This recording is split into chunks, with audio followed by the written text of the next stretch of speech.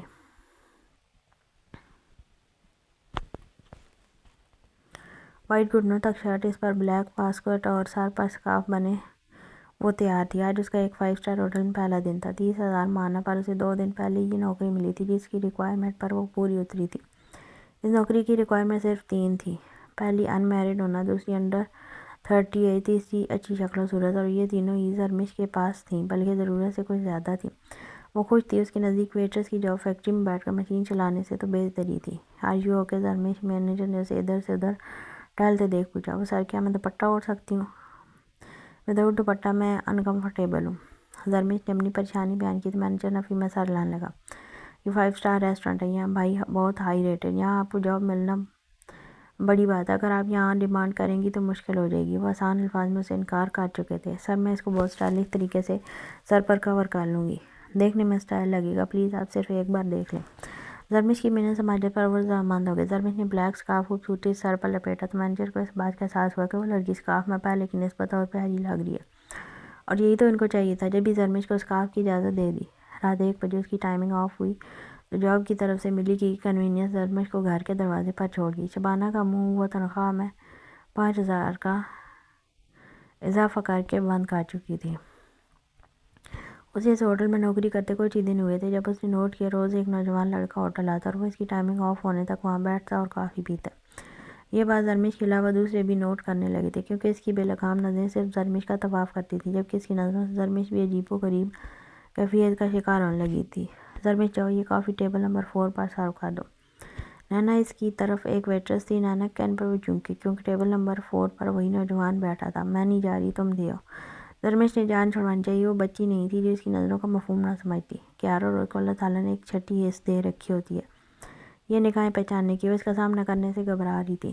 وہ نوجوان دیکھنے میں بہت خوش شکل اور اچھی فیملی کا لگتا تھا۔ اگر وہ کوئی ایسی بات کرتا تو وہ کیا جواب دیتی؟ اس کے پاس تو بتانے کے لیے کوئی بیک گراؤنڈ بھی نہیں تھا۔ 15 ماہ پہلے میں ہی گئی تھی تو اس محترم نے ڈیمانڈ کی کہ کافی مس زرمش کے ہاتھ سے بھیجیں۔ نینا کا کہنا تھا کہ زرمش کے ہوش اڑ گیا۔ اسے میرا نام کیسے پتہ چلا؟ حیرت سے کھڑی ہوتی وہ بے یقینی سے پوچھنے لگی۔ جب مینیجر صاحب اندر آئے میں نے بتایا، مینیجر نے کہا۔ تو زرمش نہ سمجھی سے انہیں دیکھ لگی۔ کیوں؟ آپ نے ایسے کیسے میرا نام بتا دیا؟ وہ پتہ نہیں کون ہے اور کیوں میرا نام جاننا چاہتا ہے یا بات کرنا چاہتا ہے؟ زرمش کو سچ مجھ پریشانی لاحق ہوئی تھی۔ ابرار نام ہے اور اچھا خاصا پڑھا لکھا اور اچھی فیملی کا لڑکا ہے، تم پہلی نظر میں اس کو پسند آئی ہو۔ تمہاری حجاب لینے سے وہ بہت متاثر ہوا۔ میں نے اس کو بتایا تم ایسی لڑکی نہیں ہو، لیکن اس نے کہا ہے وہ تم سے صرف ایک دفعہ ملاقات کرنا چاہتا ہے۔ تو مجھے نہیں لگتا اس میں کوئی برائی ہے، صرف ایک دفعہ بات ہی تو کرنی ہے، وہ بھی یہیں تو کر لو۔ مینیجر کے کہنے پر اپنا انگوٹھا دانتوں تلے دبا گئی۔ دل بری طرح دھڑک رہا تھا، یوں لگتا تھا ابھی باہر آ جائے گا، لیکن سامنا تو کرنا تھا۔ جب بھی کافی کا کپ اٹھاتے اس کی جانب بڑھی تھی جہاں وہ بیٹھا تھا۔ وہ جیسے ہی اندر داخل ہوئی حیرت کا شدید جھٹکا لگا تھا۔ دھڑکتے دل سے سامنے دیکھا، لائن سے 6 واش روم کے دروازے تھے اور دیوار کے سامنے 3 بڑے بڑے واش بیسن لگے تھے۔ باتھ روم خاصا وسیع تھا، پر اسے جھٹکا تب لگا جب اس نے واش بیسن پر جھکے ایک شخص کو پیچھے سے جوڑی چٹانی پشت کو دیکھا۔ اس شخص نے کسی کے آمد پر خاص توجہ نہیں دی کیونکہ یہ واش روم تھا اور یہاں ضرورت کے وقت کوئی بھی آدمی آ جا سکتا تھا۔ جبکہ ایان کی صورت شیشے میں دیکھ رحم کے پسینے چھوٹنے لگے۔ اسے دیکھ پہلا لفظ جو دماغ میں آیا وہ یہی تھا، سنکی۔ وہ شخص بھرے مجمع میں اس کے ساتھ اتنا برا سلوک کر چکا تھا تو اس تنہائی میں وہ کیا کرتا؟ اور وہ لڑکی، اس نے تو کہا تھا یہ سر وجاہت کا آفس ہے۔ سر وجاہت واش روم میں رہتے تھے؟ یکدم اس نے عقل کے گھوڑے دوڑائے تو احساس ہوا اس کو بیوقوف بنا کر یہاں بھیجا ہے۔ وہ اس مذاق پر اتنا پریشان نہ ہوتی اگر اس واش روم میں وہ اس آدم خور ایان کو نہ دیکھتی۔ وہ جو حیرت سے پتھر کا بت بنی کھڑی گھبراہٹ سے ایان کو تک رہی تھی۔ ایان کو سیدھے ہوتے دیکھ فوراً ہوش آیا اور پلٹ کر بھاگنے کی کوشش کی، پر اس وقت رحم کو لگا اسے خود وحشت سے ہارٹ اٹیک آ جائے گا جب دروازے کو لگ پایا۔ یہ کیا ہوا ہے؟ رحم خود سے کلام ہوئی جب اپنی بیوقوفی کا شدت سے احساس ہوا۔ ظاہر ہے جس نے مذاق کیا تھا وہ بھلا دروازہ کیوں کھلا چھوڑتا؟ رحم کو لگا اس کے جسم کے تمام آرگنز پیروں میں جا گرے ہیں۔ ہے یو کون ہو؟ پڑھنا نہیں آتا کیا؟ بھائی لکھا ہے یہ جینٹس واش روم ہے۔ ایان نے غصے سے لبریز ناگوار لہجے میں کہا تو رحم دروازے کی طرف پلٹے ہی سختی سے آنکھیں میری، دل کے اپنا سر دیوار پر دروازے پر دے مارے، ماتھے پر ننھے ننھے پسینے کے قطرے نمودار ہونے لگے۔ یوں لگا جیسے واش روم میں آکسیجن کی کمی ہو۔ رحم کو اپنا دم گھٹتا محسوس ہوا۔ تم سے کہہ رہا ہوں، بحری بھی ہو کیا جو دروازے سے چپکیلی کی طرح چپکی کھڑی ہو۔ اس نے حسب معمول شدید پر انداز میں رحم کو جھڑکا۔ ایک تو وہ لڑکی جینٹس واش روم میں کھڑی تھی، نہ اسے اپنی نسوانی حیا کا خیال تھا اور نہ ہی اسے میلز کی پرائیویسی کا احساس تھا۔ اس پر تضاد وہ ڈھیٹ بن کر ویسے ہی کھڑی تھی۔ اس کی سخت کلامی کے بعد تو اسے فوراً یہاں سے نکل جانا چاہیے تھا، جبکہ رحم رونے والا چہرہ اپنائے دروازے کو کھینچنے لگی، سانس تک روکے رکھی کہ کہیں وہ سنکی گنڈا اسے پہچان نہ لے۔ دماغ خراب ہے تمہارا؟ تمہیں آواز ہی نہیں آ رہی کیا؟ اسے دانت پیستے ایان نے اس لڑکی کی پشت کو گھورا۔ وہ لڑکی براؤن کلر کے عبایا میں تھی، سر پر سیاہ اسکارف پہنے، اس کے پاؤں برقعے تلے چھپے تھے، البتہ کمر پر ایک ٹیڈی بیئر والا چھوٹا مگر پیارا سا بیگ لٹک رہا تھا۔ غصے سے بل کھاتے ایان نے اسے بیگ سے پکڑ کر پیچھے کھینچا اور گھما کر اپنے روبرو کیا تو وہ خوف کے مارے اپنا چہرہ ہاتھوں میں چھپا گئی۔ بس جدوجہد تھی کہ وہ اس کا چہرہ نہ دیکھے۔ جاہل لڑکی! اس لڑکی کی فضول کی حرکتیں نظر انداز کرتا وہ خود دروازے کی طرف بڑھا، پر دروازے کو اندر کھینچنے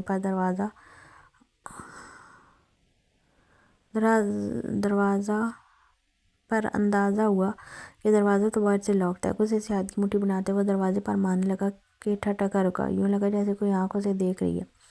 جھٹکے سے پلٹ کر دیکھا تو وہ لڑکی ایک آنکھ سے انگلی ہٹاتے اسے ہی دیکھ رہی تھی۔ وہ ایک آنکھ جس میں خوف تھا، یوں معلوم ہوتا جیسے ہرنی شیر سے چھپنے کی کوشش میں تھی۔ ایان کے دیکھنے پر وہ اپنی وہ والی آنکھ پھر سے فوراً چھپا گئی۔ سانولے ہاتھ، مگر تراشیدہ، لمبی نازک انگلیاں۔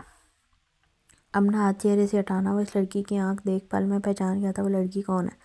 حیرت انگیز طور پر پہلے بھی اتفاقی طور پر وہ بہت قریب سے یہ آنکھیں دیکھ چکا تھا۔ ایان کے حکم صادر کرنے پر بھی اس نے چہرے سے ہاتھ نہ ہٹایا تو ان غصے سے آئیبرو اچکاتے اسے دیکھنے لگا۔ ایک لڑکی! اپنے چہرے سے ہاتھ ہٹاؤ اب کہ ایان نے اس کی طرف قدم بڑھائے۔ یقیناً رحم اسے اپنے قریب آتا دیکھ خوف سے اچھل پڑتی، پر آنکھوں پر حفاظتی بند باندھنے کے لیے رکھے گئے ہاتھوں نے اسے ایان کے بڑھتے قدموں سے انجان کر دیا تھا، یہاں تک کہ وہ اس کے ایک قدم کی دوری پر رکتے رحم کے ہاتھوں کو گھورنے لگا جو چہرے پر رکھے تھے۔ کچھ پل کی خاموشی پر رحم نے ایک آنکھ سے ہاتھ ہٹا کر دیکھنا چاہا، پر یہ کیا! نظروں کے سامنے تو کسی کا کھلا گریباں تھا اور اس میں سے جھانکتی سفید چین۔ کچھ لمحے رحم کو سمجھ نہ آیا یہ منظر کیا ہے۔ جوں ہی نظر کچھ اوپر ہوئی، ایک زوردار چیخ کے ساتھ وہ چہرے سے ہاتھ ہٹاتی ایان سے 3 قدم پیچھے ہوئی۔ چہرہ لال بھبوکا ہو گیا۔ وہ بے مقصد ایان سے نظریں چرانے لگی۔ اسے اپنی سچویشن پر رونا آ رہا تھا۔ وہ کسی انجان لڑکے کے ساتھ واش روم میں بند تھی، وہ بھی جینٹس واش روم میں۔ تم یہاں کیا کر رہی ہو؟ ایک نظر بغور اسے کے چہرے پر ڈالتے پوچھا۔ ایان کو نہ جانے کیوں اس کی شکل غصہ دلا رہی تھی۔ اس لڑکی کے بھائی بولنے نے ایان کا کافی مذاق بنوایا تھا۔ مجھے نہیں معلوم تھا جینٹس واش روم میں غلطی سے، رحم نے شرمندہ ہوتے کہا تو ایان نے سینے پر ہاتھ باندھتے اسے کینہ توز نظروں سے دیکھا۔ انتی ہو یا پڑھنا نہیں آتا؟ باہر بورڈ نہیں پڑھا؟ ایان نے تپ کر پوچھا۔ نہیں، مجھے ایک لڑکی نے کہا یہ سر وجاہت کا آفس ہے۔ ابھی اس نے اتنا ہی کہا تھا کہ ایان نے ایک ہاتھ کو ہوا میں داد دینے والے انداز میں بلند کیا۔ واقعی وہ کونے والے واش روم میں ہے سر وجاہت؟ جاؤ اندر چلی جاؤ، کیونکہ یہ عادت تم میں ہے نہیں، مردوں کی پرائیویسی میں گھس آئی ہو اور اوپر سے ڈھائی سے جھوٹ بول رہی ہو۔ ایان کے کہنے کی دیر تھی، رحم کے ماتھے پر بال پڑنے لگے۔ بے شک وہ مانتی تھی اس کی غلطی تھی، پر یہ لڑکا تو خود کو یہاں کا مالک سمجھ بیٹھا تھا۔ وہ ایکسکیوز کر رہی تھی اور وہ اسے بے حیا کہہ رہا تھا۔ وہ ہوتا کون تھا اسے بے حیا کے لقب سے پکارنے والا؟ یہ سچ تھا وہ اسے یہاں بہت خوفزدہ تھی، مگر اپنے کردار پر انگلی اٹھانے والے کا منہ توڑنا بھی جانتی تھی۔ دوسری طرف اگر اس وقت کوئی اور لڑکی ہوتی تھی شاید وہ اتنا کلام نہ کرتا اور نظر انداز کرتے باہر نکلنے کی کوشش کرتا، پر وہ موقع میل صاحب بلائے رحم سے دو ہاتھ کرنے کے چکر میں تھا کہ 2 دن سے دل میں جو غبار ابل رہا تھا اسے نکالنے کا اچھا موقع ملا تھا۔ بے حیا آپ ہوں گے؟ دانت پیستی وہ صرف اتنا ہی بولی تھی کہ ایان کے چہرے کا رنگ بدل گیا۔ میں ہوں بے حیا؟ مٹھی بھیجتے رحم کی طرف قدم بڑھاتے غصے سے پوچھا۔ جو بولتا ہے وہی ہوتا ہے، پہلے آپ نے کہا تھا۔ کوئی سمجھ نہ آنے پر وہ فوراً بولی۔ بھلا کیسے بھول سکتی تھی کہ وہ اس لڑکے کے ساتھ تنہائی میں کھڑی، اگر دشمنی نکالنے کو کچھ غلط کر دیتا تو، اسی لیے فوراً پینترا بدل گئی۔ غلطی تمہاری اور زبان بھی تمہاری چل رہی ہے، وہ بھی ایان دلشیر کے سامنے۔ کاٹ دوں تمہاری زبان؟ ایان نے اسے ڈرانے کے لیے دھونس ڈالی جو واقعی رحم پر اثر انداز ہوئی۔ کچھ نہ سمجھ آنے پر وہ سرنڈر کرنے کے انداز میں سر جھکا گئی۔ ایان اس کی طرف سے جوابی کارروائی کی امید کر رہا تھا، لیکن دوسری جانب سے خاموشی دیکھ کے تنے اعصاب ڈھیلے ہوئے وہ مجرم کی طرح سر جھکائے کھڑی تھی۔ ایان نے بغور اسے دیکھا، سادی سی، سانولی مگر گہری خوبصورت شام کی طرح سلونی سی، باہر کوئی بورڈ نہیں لگا تھا۔ ایان کو پلٹتا دیکھ وضاحت دی۔ بھلا کیسے برداشت کرتی کوئی اس کے متعلق بے حیا رائے قائم کرے، اور اگر وہ باہر جا کر اس کے متعلق کچھ غلط بتا دیتا تو اس کی عزت تو خاک ہو جاتی۔ تو باہر کیا سر وجاہت کا بورڈ لگا تھا؟ ایان جو اسے خاموش پا کر دروازے کی طرف بڑھنے لگا تھا پھر اس کی آواز سن کر رکا اور طنزیہ پوچھا۔ نہیں، لیکن ایک لڑکی یہاں لائی تھی، اس نے کہا تھا یہ سر وجاہت کا آفس ہے، وہ بلا رہے ہیں۔ رحم کے معصومیت سے بتانے پر ایان کے ماتھے پر بلوں کا جال نمودار ہوا تھا۔ تم شکل سے اتنی احمق لگتی تو نہیں ہو جتنی احمقانہ بکواس کرتی ہو۔ اس طرح کوئی بھی کسی کا بھی نام لے کر کسی بھی روم میں بھیجے گا تو چلی جاؤ گی؟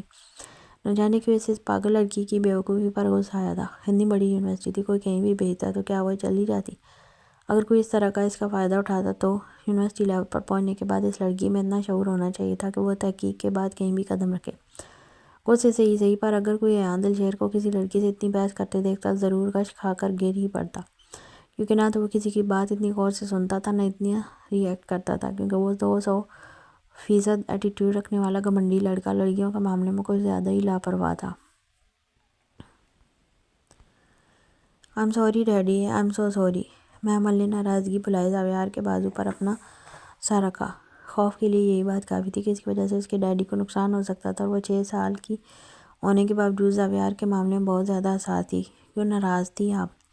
زاویار نے محمل کو آزردہ دیکھ موضوع تبدیل کیا۔ اب اگر وہ اپنی ماں کی پرچھائی تھی تو بھی زاویار اس سے نفرت نہیں کر سکتا تھا۔ محمل کی ساری فرینڈ کی مدر ہیں، سب ان کے ساتھ اسکول بھی جاتی ہیں، پر محمل کی مدر نہیں ہے۔ محمل کا معصومیت سے کیا گیا شکوہ زاویار کے دل میں بھگدڑ سی مچا گیا۔ سبرینا سے مزید نفرت ہونے لگی۔ کس قدر شفاق، مفاد پرست، خود پسند عورت تھی وہ کہ اس نے زاویار کے ساتھ اپنی معصوم بچی کا بھی خیال نہیں کیا تھا۔ کیا واقعی کوئی عورت اتنی گندے کردار کی مالک ہو سکتی ہے جو شوہر کے ہوتے ہوئے کسی دوسرے مرد کی جانب مائل ہو، شوہر کی محبت سے زیادہ کسی غیر مرد کی محبت غالب آ جائے؟ جبکہ اللہ رب العزت نے تو عورت کا نفس ایسا بنایا ہے کہ اس کی فطرت میں شامل ہے کہ وہ ایک سے زیادہ مردوں کی طرف مائل نہیں ہوتی، کیونکہ عورت کی پاکی اور کردار کی بڑائی کے لیے یہی چیز کافی ہونی ہے کہ وہ ایک ماں ہوتی ہے۔ بھلا وہ کیسی عورت ہوگی جو کسی اور مرد کے ساتھ شوہر کی باہوں میں ہونے کے باوجود تصور ہو۔ یہی سب تو سبرینا نے کیا تھا۔ ایک مدت تک زاویار خانزادہ اس ڈپریشن میں رہا کہ اسے اس عورت نے قبول کرنے کے بعد دھتکار دیا جس سے وہ بے پناہ محبت کرتا تھا۔ اسے عزت دی تھی، وہ آغار دیا تھا۔ ایسا بھی نہیں تھا کہ مالی حالات خراب تھے یا اس کی خواہشات میں کوئی کمی ہوئی تھی۔ پھر کیوں؟ جہاں تک اس نے دیکھا تھا عورتیں تو شوہر کی مار کھانے کے بعد، گالیاں سننے کے بعد بھی شوہر کی وفادار رہتی تھی۔ بہرحال زاویار خانزادہ جس اذیت سے گزرا، یہ جان کر اس کے دل میں ٹھنڈ پڑ جاتی کہ جو عورت خود عزت کی چادر سر سے اتار دیتی ہے، پھر اس کے وجود پر گندگی کا لباس ہی چڑھتا ہے۔ جیسے اب سبرینا کے وجود پر جو لباس تھا وہ اس کے مکافات عمل کے لیے کافی تھا۔ میاں بیوی ایک دوسرے کا لباس ہوتے ہیں، تو جب نکاح ہی نہ ہو اور درمیان میں لال رشتہ نہ ہو تو اس لباس کو کیا کہیں گے؟ وہی جو سبرینا کا تھا، جو بیوی بننے کی چاہ میں تھی پر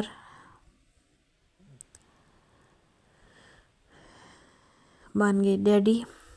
محمل نے زاویار کو سن دے کر پکارا تو زاویار ہوش کی دنیا میں واپس لوٹا۔ محمل کی ماں اللہ تعالیٰ کے پاس چلی گئی ہے نا؟ وہ بے بس تھا، نہیں بتا سکتا تھا محمل کو کہ اس کی ماں کس کردار کی مالک تھی اور کہاں تھی۔ وہ تو اس کی پرچھائیاں بھی محمل سے دور رکھنا چاہتا تھا۔ "تو نیو موم لے آئے نا؟" زاویار کو محمل کی بات پر شدید دھچکا لگا تھا۔ وہ اتنی سی بچی ہے، اسے نئی موم لانے کا کہہ رہی تھی۔ وہ معصوم تو جانتی نہیں تھی کہ سوتیلی ماں کیسا سلوک کرتی ہے۔ "محمل، کیا ڈیڈی آپ کے لیے کافی نہیں ہے؟ کتنی محبت کرتے ہیں آپ سے، آپ کو کیوں چاہیے دوسری موم؟" زاویار نے محبت سے ہاتھ چومتے کہا۔ جب محمل کی معصوم آنکھیں چمکدار موتی زاویار کے ہاتھ پر گرے۔ "مجھے موم چاہیے ڈیڈ، جو ہر وقت میرے ساتھ رہے، محمل کے کپڑے چینج کرے، محمل کو اپنے ہاتھ سے لنچ کروائے، محمل کے ساتھ کھیلے اور محمل سے بہت ساری باتیں کرے"۔ محمل معصومیت سے کہتی اداسی سے اس کے سینے سے لپٹ گئی۔ پہلی بار زاویار کو یہ احساس ہوا کہ وہ محمل سے جتنی بھی محبت کر لے لیکن ماں کی کمی کو پورا نہیں کر سکتا۔ یہ محرومی اس کی بیٹی کی زندگی میں ضرور ایک خلا پیدا کر دے گی، لیکن اگر وہ سوتیلی ماں اس کے ساتھ لے آتا ہے تو کیا وہ اچھی ثابت ہوگی؟ "اچھا ٹھیک ہے، محمل کے ڈیڈی جلدی سے محمل کی موم کو لے آئیں گے، جو میرے جانے کے بعد بھی محمل سے ڈھیر ساری باتیں کرے"۔ زاویار کا کہنا تھا کہ محمل گلاب کی طرح کھل اٹھی۔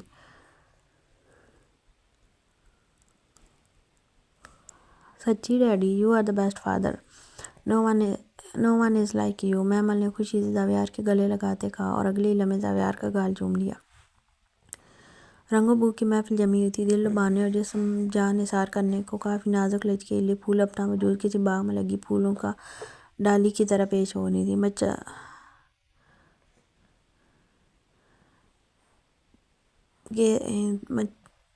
مچنا تھا کہ جمان حیرت سے کھڑی تھی اور بے اختیار مسکرا کر بانو کو دیکھا جو للچائی نگاہوں سے دروازے کی جانب ہی دیکھ رہی تھی۔ کوئی بہت توپ چیز تھی جو وہ اندر آ رہا تھا، اور اندر آنے والا شخص ہر آنکھ میں چمکنے والا وہ ہیرا تھا جو اس کی چمک دور سے آنکھ کو خیرہ کرتی تھی پر قریب جانے والے کے لیے نہایت زہریلا تھا۔ نہ اس ہیرے کو اگلا جا سکتا تھا، نہ ہی نگلا جا سکتا۔ آج کیسے آ گیا یہ؟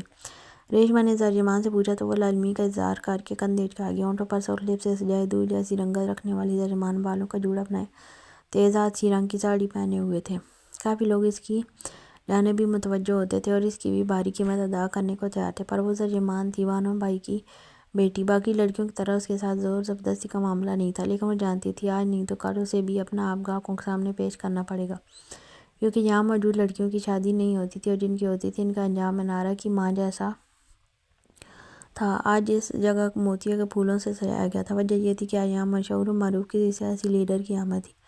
لڑکیاں ساری کی ساری اپنے حجرے میں گھسی اپنے آپ کو سنوار رہی تھیں۔ یقیناً آج وہ سیاسی رہنما جس لڑکی پر ہاتھ رکھتا بانو بھائی اسے خاص طوائفوں میں شامل کر دیتی، اور جس طوائف کو خاص کیا جاتا وہ ہر ہرے گہرے کے بستر کی زینت نہیں بنتی تھی، بلکہ خاص لوگوں کے لیے مخصوص کر دی جاتی تھی۔ کتنا عجیب اور گندہ تھا، اپنے آپ کو خالص کرنے کے لیے وہ لڑکیاں خود کو خود ہی بے مول ہونے کے لیے تیار کر رہی تھیں۔ ترجمان اتنی تیار ہوئی ہو، اگر آج اس شہزادے کی نظر تجھ پر ٹھہر گئی تو، ریشما نے ترجمان سے کہا۔ تو ترجمان نے ایک نظر بائیں جانب سے مغرور چل کر تخت پر بیٹھے بہرام دل شیر کو دیکھا۔ یہ وہ پارس بادشاہ ہے ریشما کہ اگر اس کے آگے کسی رانی کو بھی پیش کر دی جائے تو اس کی توقیر برباد کر کے اسے بھی بے مول کر دے۔ بہرام دل شیر ان خود پسند بے اتفاق مردوں میں سے ہے، اس کی زندگی میں محبت کا نشان نہیں۔ ترجمان نے آنکھیں مٹکا کر کہا اور پھر غور سے بہرام کو دیکھا۔ یہ یہاں کیسے بیٹھ گیا؟ اس پر متزاد یہاں پانی بھی پی رہا ہے؟ ترجمان نے حیرت سے پوچھا، کیونکہ وہ اندر کب آتا تھا وہ اسی جگہ کی لڑکیوں کو استعمال کرنے کے بعد بھی اسی بات کے ماننے پر راضی نہیں تھا کہ اس جگہ کی اور یہاں رہنے والی پھلجھڑیوں کی کئی اہمیت ہے۔ نشے میں ہے شاید، ریشما نے خیال ظاہر کیا، لیکن ریشما نے فوراً رفیع میں سر ہلایا۔ نشہ نہیں کرتا یہ، ترجمان مسکرا کر کہتی کھڑی ہوئی۔ اس کا دل کہہ رہا تھا کوئی خاص بات ہے جو بہرام دل شیر یہاں موجود ہے، لیکن اس سے پہلے وہ بہرام دل شیر کے پاس جاتی بانو بھائی اس کی خوش آمد میں کھڑی ہوئی تو ترجمان دانت پیستی قدم رو گئی۔ یہ وہ شخص تھا جو بہت کام آ سکتا تھا، ترجمان کے خاص مقاصد کو حاصل کرنے میں وہ معاون ثابت ہو جاتا تھا۔ شاید بہرام دل شیر ہی وہ سیڑھی ہو سکتا تھا جو ترجمان کو اس کی منزل تک پہنچا دے۔ ترجمان کچھ سوچتی مسکرائی۔ بے شک وہ بہت سخت آدمی تھا، زور زبردستی کا قائل نہیں تھا، پر اگر اس کے سامنے بے مثال اور نایاب حسن رکھ دیا جاتا جسے 7 پردوں میں چھپا کر رکھا گیا ہو تو کیا وہ اس کی جانب بھی متوجہ نہیں ہوتا؟ ناممکن سی بات تھی، ایسے حسن کو دیکھ کر اچھا مرد پھسل جاتا، پھر وہ تو آرام کاج کرنے والا تھا۔ وہ بہرام دل شیر کے قریب آئی تو بانو بھائی اس کے سامنے بچھی معذرت کر رہی تھی۔ مجھے معاف کر دیجیے دل شیر جی، ہوتا ہے کوئی وقت ایسا ہوتا ہے کہ مارکیٹ میں بھی اپنی مطلوبہ چیز نہیں مل پاتی، اور آج یہاں بھی ایسا وقت ہے کہ آپ کے مطلب یہ کوئی کچی گلی کوٹھے پر دستیاب نہیں ہے، تو آج آپ کو یہاں سے خالی ہاتھ لوٹنا پڑے گا۔ ترجمان نے بانو کی بات غور سے سنی اور پھر اپنا کام ناکام ہونے پر بری طرح جبڑے بھینچے ہوئے بھی دیکھ لیا۔ اس امیرزادے کا موڈ بری طرح خراب ہوا۔ یہ لیجیے جناب، آج آپ کوٹھے پر بیٹھے ہیں اور اسی عزت بخشی ہے تو یہ جام نوش فرما کر کچھ مزید عنایت۔ ترجمان کے اشارے پر ریشما نے بہرام کے آگے شراب کا گلاس بڑھایا، لیکن اس سے پہلے بانو بھائی منع کرتی بہرام نے ناگواری سے ریشما کو دیکھتے کہا، میں شراب نہیں پیتا۔ ارے ایسے کیسے، تھوڑا سا پی لیں۔ بہرام کے منع کرنے کے باوجود ریشما نے گلاس آگے بڑھایا، اس طرح کہ دانستہ وہ مشروب گلاس سے چھلک کر بہرام کے کپڑوں کو داغدار کر دے۔ What the! ناگواری سے فحش بکتے بہرام کھڑا ہوا۔ آئی ایم سو سوری دل شیر جی، کیا ریشما تم بھی؟ کہا نا نہیں پیتے تو کیوں زبردستی کر رہی ہو؟ دیکھو کپڑے گندے کر دیے، کتنی اسمیل بھی آ رہی ہے۔ ترجمان نے درمیان میں مداخلت کرتے ریشما کو غصے سے کہا اور بہرام کی طرف متوجہ ہوئی جو ریشما کو غصے سے دیکھ رہا تھا، اب میرے ساتھ چلیے، میں واش کر دیتی ہوں۔ ترجمان نے مسئلے سے کہا تو بہرام غصے سے ریشما کو دیکھتے اور ترجمان کی بات کو مانتا ترجمان کے پیچھے چلنے لگا۔ بانو بھائی کچھ ٹھٹکی تھی، کیونکہ ترجمان کا رخ اس جانب تھا جہاں کوٹھے میں آنے والے کسی مرد کو لے جانے کی اجازت نہیں تھی۔ اس طرف ایک کچن تھا اور ایک چھوٹی سی بیٹھک اور ایک ڈبے نما رنگین کمرہ جس میں ایک معصوم چھوٹی سی جان کو رکھا تھا، لیکن اس سے پہلے بانو ترجمان کو وہاں جانے سے روکتی۔ دوسرے کمرے کی لڑکیوں سے ایک زوردار چیخ سنائی دی اور بانو اس جانب متوجہ ہوگی۔ واش روم کہاں ہے؟ ترجمان کو کچن میں لاتے دیکھ بہرام نے غصے سے پوچھا۔ یہ کوٹھا ہے بہرام سیٹھ، یہاں کے واش روم آپ کے گھر کے واش روم کی طرح لیوش نہیں ہوتے، یہاں ہر دن میں 1000 قسم کے مرد آتے ہیں۔ ترجمان نے گویا مذاق اڑایا، پر وہ ترجمان کی سنی کا رہا تھا۔ ناگواری سے ماتھے پر بلوں کا جال ڈال کر کولر سے پانی کا گلاس بھرتے وہ اپنے کپڑوں پر ڈالتے ملنے لگا تھا۔ بہرام کو مصروف دیکھ ترجمان کچن سے باہر نکلی اور تیزی سے انارہ کمرے کے باہر رکتے دستک دی۔ انارہ جلدی دروازہ کھولو، ضروری کام ہے۔ ترجمان نے کہا ہی تھا کہ وہ شاید اندر بیٹھی کوفہ سے پریشان اسی کی منتظر فوراً دروازہ کھولا۔ ریشم سے بال کندھے پر بکھرے تھے، گالوں کی گلابی پن گلابی رنگ کے کپڑے پہننے پر مزید گلابی معلوم ہو رہے تھے۔ اس پر تضاد اس کے تلوار سے دل چیر دینے والی آنکھیں اور ان کی گہرائی۔ ترجمان کا دل ایک مرتبہ خود مبہوت سا ہوا تھا۔ سامنے کھڑی لڑکی سادگی میں حسن کی مورت تھی۔ کبھی کبھی یوں لگتا کہ اس کے بے ساختہ حسن پر نظر ٹھہر سی جاتی۔ وہ ایک نازک مومی مجسمہ تھی جو کسی کی بھی دسترس سے بہت دور تھی۔ زرجمان تم کہاں تھی؟ میں تمہیں اتنا یاد کر رہی تھی، مجھے اس کمرے میں وحشت ہو رہی ہے۔ انارہ کا کہنا تھا کہ زرجمان ہوش کی دنیا میں لوٹی اور اس کے منہ نے چہرے سے نظریں چرائیں۔ مجھے خیال تھا تم اکیلی ہو، اس لیے سب چھوڑ کر تمہارے پاس آئی ہوں۔ بہت زیادہ تھک گئی ہوں، صرف ایک شرط پر یہاں بیٹھی ہوں۔ تم ایک کام کرو، کچن میں جاؤ اور چائے بنا کر لے آؤ، پھر مل کر بہت ساری باتیں کریں گے۔ زرجمان کی بات سنتے انارہ کے چہرے کا رنگ بدلنے لگا۔ کیا ہوا؟ زرجمان کے پوچھنے پر انارہ جز بز کا شکار ہوئی۔ زرجمان اس کا ڈر سمجھ گئی تھی، رات ہو رہی تھی، کوئی بھی مرد یہاں آ سکتا تھا۔ پر انارہ کچھ نہ بولی۔ اسے اطمینان تھا کہ زرجمان یہاں کھڑی رہے گی، لیکن ایک پل کو دل میں آیا وہ زرجمان کا دیکھ خود بنا لو، پر پھر اس کا میک اپ اور تیار وجود دیکھ لب بھینچ گیا۔ اچھا تم یہیں کھڑی رہو، میں ابھی بنا کر لا رہی ہوں، تم بس کہیں جانا نہیں۔ انارہ کے کہنے پر زرجمان مسکرائی۔ میں یہیں ہوں انارہ، ڈونٹ وری، بس تم جلدی سے جاؤ۔ کہتے ساتھ زرجمان کمرے سے کرسی لاتی دروازے پر رکھ کر وہیں بیٹھ گئی۔ وہ بس چاہ رہی تھی انارہ جلدی سے کچن میں چل جائے، اس سے پہلے بہرحال دلشیر وہاں سے چلا جائے۔ ٹھیک ہے، لاچارگی سے کہتے ساتھ انارہ کمرے سے باہر چلی گئی۔ زرجمان دل میں خود کو مبارکباد دینے لگی، ایک کمینگی بھری استہزائیہ مسکراہٹ لبوں پر تھی۔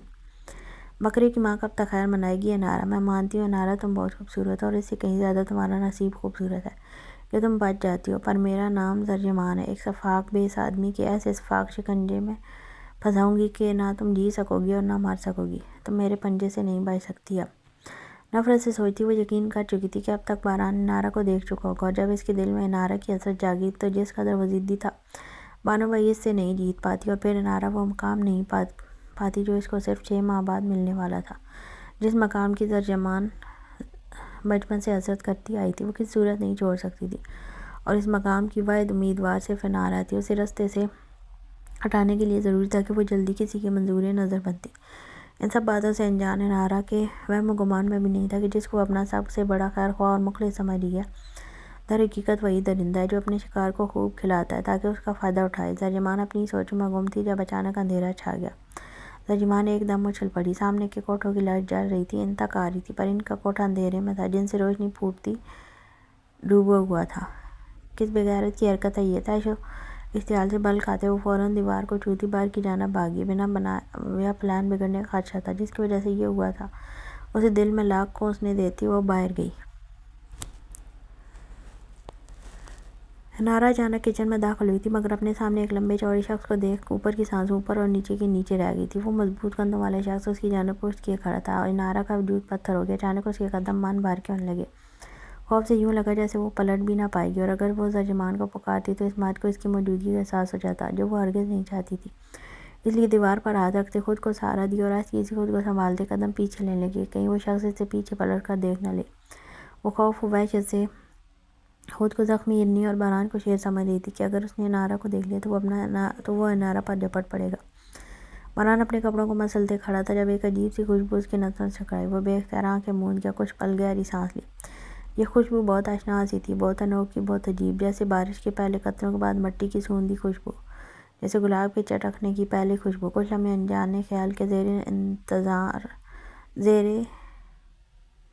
انتظام گزرے، لیکن پھر احساس ہوا یہاں کسی کی موجودگی ہے۔ وہ یہ سوچ رہا تھا کہ اس کے پیچھے زرجمان کھڑی ہے، پر پھر گمان ہوا یہ زرجمان کا وجود نہیں ہے، نہ ہی خوشبو زرجمان کی ہے، کیونکہ یہ خوشبو بہت مدھم اور سرور والی تھی، ہوا کے ساتھ رقص کرتی ہوئی اس کے گرد گھوم رہی تھی، جیسے تازہ گلاب کی خوشبو باغ کو مہکاتی ہے۔ یہاں موجود ساری لڑکیاں تیز خوشبو لگاتی تھیں، یوں بھی تیز خوشبو مردوں کو اپنی جانب مائل کرنے کا ذریعہ تھی، پر وہ کبھی خوشبو میں رچے بسے وجود کی جانب متوجہ کسی دماغ کو بسان زدہ کرتے تیز نہیں ہوا تھا۔ وہ یہ بھینی بھینی مہکتی کس کی خوشبو تھی؟ وہ اس قدر بہک رہا تھا وہ پل میں پلٹا، لیکن اس کے پلٹتے ہی روشنی بند ہوئی تھی۔ کھڑکی کی جالی سے چھن کے آتی دھیمی سی روشنی میں اس نے گلابی آنچل کو دیکھا۔ سامنے دروازے پر ایک لڑکی کھڑی تھی جس کی اس کی جانب پشت تھی، آبشار سے لمبے بال کمر پر بکھرے ہوئے تھے، گلابی رنگ کے فراق میں، ایک ہاتھ دیوار پر ٹکائے۔ وہ لڑکی نہ جانے کون تھی، پر یہ مہک اسی کے وجود سے پھوٹ رہی تھی۔ ہے رکو! انارہ جو اندھیرے کو غنیمت جان کر جلدی قدم اٹھا رہی تھی، لیکن اپنے پیچھے ایک مضبوط بھاری رعبدار آواز سنتے خوف سے کلیجہ پھٹنے لگا تھا۔ اس وقت اس کی حالت بالکل ویسی ہی تھی جیسی شیر کے پنجرے میں کھڑے شخص کی ہوتی ہے۔ انارہ کو لگا وہ خوف کی شدت سے سانس نہیں لے پا رہی۔ سختی سے آنکھیں میچتے اس نے ایک قدم آگے بڑھایا۔ پلٹو! اب کہ بہران نے دوبارہ کہا تو انارہ سختی سے آنکھیں میچ گئی۔ یا اللہ، دوبارہ نہیں! سخت شدت دل سے دعا کی تھی، لیکن جلد ہی اسے اپنے کندھے پر مضبوط ہاتھ کا لمس محسوس ہوا۔ جیسے میں جیسے برقی روح دوڑی تھی، وہ تیزی سے وہاں سے بھاگنے لگی تھی۔ اسے بھاگتا دیکھ باران نے یکدم اسے تھامنے کے لیے اس کی کمر پر گرفت پکڑی۔ اس کھینچا تانی سے نارا کے بال اس کے چہرے پر بکھر گئے، لیکن باران دلشیر کا دل حلق میں آیا تھا۔ جب چمکتی روشنی کی ہلکی سی شعاع میں سے اسے صرف دو دھاری تلوار آنکھوں کا دیدار ہوا تھا۔ ان آنکھوں میں صرف خوف حلقورے لے رہا تھا، بنا کسی آرائش کے وہ آنکھیں مقابل کو چار نشانے چت کر سکتی تھیں، لیکن اگلے ہی لمحے باران دلشیر اپنی آنکھیں موند کر اپنا چہرہ نارا کے قریب لایا اور ایک گہری سانس بھری۔ یہ دل فریب خوشبو اسی وجود سے پھوٹ رہی تھی جو اس کی باہوں میں کانپ رہا تھا۔ باران کو یہ خوشبو اشنا لگی، یوں لگا جیسے گھٹن کے بادل چھٹ رہے ہوں، پر باران کی پکڑ نارا کی کمر پر مضبوط ہونے لگی، جب کہ غیر ارادی طور پر اس کی باہوں میں کھڑک نازک وجود کسی انجانے خوف کے تحت بری طرح لرزا تھا۔ اس پر شور شرابے کی جگہ بہت ہمت کر کے نارا نے نیچے جھکتے مقابل کی بند آنکھوں کا فائدہ اٹھایا اور باران کے مضبوط بازو پر اپنے دانت اس قدر شدت سے گاڑے کہ باران کا سارا نشہ پل میں پانی ہوا اور وہ تلملا کر جھٹکے سے پیچھے ہو گیا۔ البتہ نارا کو ایسا لگا جیسے اس نے کوئی سخت پتھر پر اپنے دانت گاڑنے کی کوشش کی ہو، پر یہ کوشش کامیاب ہوئی تھی کہ وہ باران کی باہوں کے اثار سے باہر نکل کر بھاگ گئی تھی۔ زرمش نروس تھی، ایسا نہیں تھا کہ پہلی بار کوئی لڑکا اس کی جانب مائل ہوا تھا۔ جوانی کی دہلیز پر قدم رکھنے کے بعد کئی ایک اس کے آگے ظاہر محبت کھا چکے تھے۔ وہ گلی محلے کا معاملہ تھا جب وہ چپل اٹھا کر جوابی کارروائی کرتی تھی، لیکن یہاں معاملہ دوسرا تھا۔ اب اس بڑے ہوٹل میں اس کے آگے پیچھے گھومنے والا شخص گلی محلے کا لچا لفنگا نہیں بلکہ ایک اچھے گھرانے کا لڑکا تھا، اور دوسری نروسنس کی وجہ اس کی خود کی دلی کیفیت تھی جس سے وہ کئی دن سے جھنجھلا رہی تھی۔ اسے ابرار کی موجودگی کھٹکی تھی، اب وجہ بھی سمجھ آ رہی تھی کہ شاید ابرار وہ پہلا شخص تھا جس کے لیے وہ دوسرے رخ سے سوچ رہی تھی۔ یہ کہنا بھی غلط نہیں تھا کہ اس کے دل کے دروازے پر دستک دینے والا ابرار پہلا اور واحد شخص تھا۔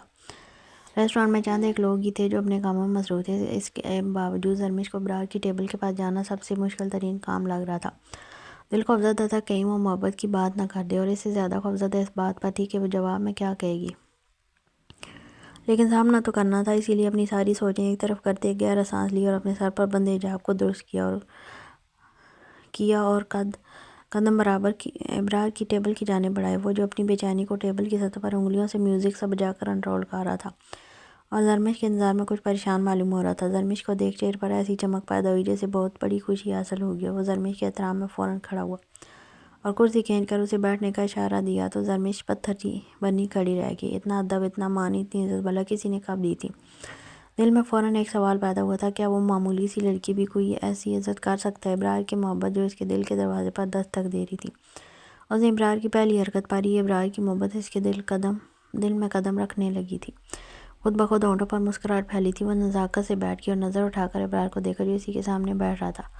زرمش نے خاموشی سے کافی کا کپ ٹیبل پر رکھا اور ایک نظر بھر کر ابرار کو دیکھا۔ گندمی رنگ، کھڑی ناک، آنکھیں کچھ چھوٹی تھیں، نارمل جسامت کا ابرار دیکھنے میں کافی سوبر تھا، آنکھوں پر فریم لیس چشمہ تھا۔ کیسی ہو زرمش؟ مسکرا کر کلام کا آغاز کیا۔ وہ ایسے زرمش کا نام لے رہا تھا جیسے زرمش سے پرانا دوستانہ ہو۔ الحمدللہ، زرمش نے مختصر جواب دیا۔ کچھ دیر دونوں کے درمیان خاموشی آئی رہی۔ زرمش بے مقصد اپنے ہاتھوں کو مسل رہی تھی، پھر اس خاموشی کو ابرار نے ہی توڑا۔ میں گھما پھرا کر بات کرنے کا عادی نہیں ہوں زرمش، نہ ہی مزید تکلفات میں اپنا وقت ضائع کر سکتا ہوں۔ بہت اسٹریٹ فارورڈ بندہ ہوں۔ ہو سکتا ہے تمہیں میری باتیں عجیب لگیں، پر میں کوئی ٹین ایجر نہیں ہوں۔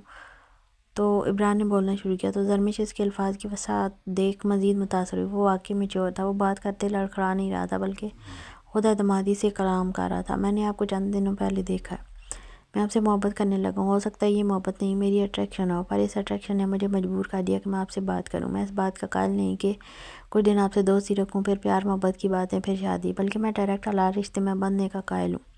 میرے نزدیک نکاح کے بعد مرد اور عورت خود کو مزید بہترین طریقے سے جان سکتے ہیں۔ ابرار بات کر کے خاموش ہوا تو اسے احساس ہو گیا کہ زرمش اس کے کلام سے بہت متاثر ہوئی ہے۔ یہی وجہ تھی کہ وہ یک ٹک مسکرا کر اسے دیکھ رہی تھی۔ ابرار بھی گہرا مسکرایا۔ تو کیا میں آپ کی اس دلکش مسکراہٹ کا مطلب ہاں سمجھوں؟ ابرار کے پوچھنے پر زرمش کی مسکراہٹ فوراً سمٹی۔ اپنی بے اختیاری پر جی بھر کر غصہ آیا۔ کیا ہوا، آپ ٹھیک ہیں؟ زرمش کا چہرہ اچانک تاریک ہوتا دیکھ تجسس سے پوچھا۔ جی میں ٹھیک ہوں، لیکن جتنی فصیح طریقے سے ابرار نے بات کی تھی اتنی ہی لڑکھڑاہٹ زرمش کی بات میں تھی۔ لیکن کیا؟ ابرار نے بغور اس کے چہرے کے اتار چڑھاؤ دیکھتے پوچھا۔ ابرار، آپ نے کہا آپ بہت اسٹریٹ فارورڈ ہیں، تو مجھ پر لازم ہے میں بھی آپ سے اسٹریٹ فارورڈ بات کروں۔ مجھے بہت خوشی ہے کہ آپ نے مجھے غلط کردار کی لڑکی سمجھ کر مجھے گرل فرینڈ بننے کا نہیں کہا بلکہ نکاح کی بات کی، لیکن اس کے باوجود میں آپ سے شادی نہیں کر سکتی۔ میری طرف سے معذرت چاہنے کے باوجود ابرار کو ہاں نہیں کر سکی۔ جانتی تھی ابرار اس کی حقیقت جاننے کے بعد نکاح کی پیشکش تو کبھی نہیں کرے گا، اپنی فیملی بیک گراؤنڈ کی وجہ سے انکار کر رہی ہیں۔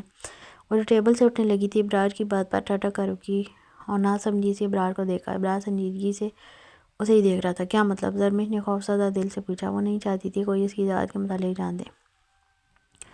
مطلب یہ کہ جب انسان اپنے لیے کسی کا انتخاب کرتا ہے تو پہلے اس کی ذات کے متعلق معلومات حاصل کرتا ہے۔ میں نے بھی یہی کیا، معذرت پر میں مجبور تھا۔ شادی پوری زندگی کا معاملہ ہے، تو میں نے آپ کے متعلق پوری معلومات حاصل کی، آپ کی سوتیلی ماں اور آپ کے باپ کے متعلق، اس کے علاوہ آپ کی پہلی اور سگی ماں کے متعلق بھی۔ سگی ماں پر اس نے زور دیا کہ اس کی بات سنتے زرمش کی سانسیں ٹھنڈی پڑنے لگی تھی۔ وہ سمجھ نہیں پا رہی تھی وہ کیا ری ایکٹ کرے، مقابل کی پیش قدمی پر خوشی کا اظہار کرے یا اپنی آبرو اس کے سامنے کھلنے پر قسمت پر ماتم کرے۔ پر یہ تو ایک نہ ایک دن ہونا تھا، جو بھی اسے شادی کرتا اسے یہ سب پتہ چلنا تھا۔ پھر بھی ہم اسے شادی میں دلچسپی رکھتے ہیں۔ دل مقابل کی باتوں پر مطمئن ہوا تھا۔ ہم جب وہ سب کچھ جانتا تھا تو اسے کیا مسئلہ ہو سکتا تھا؟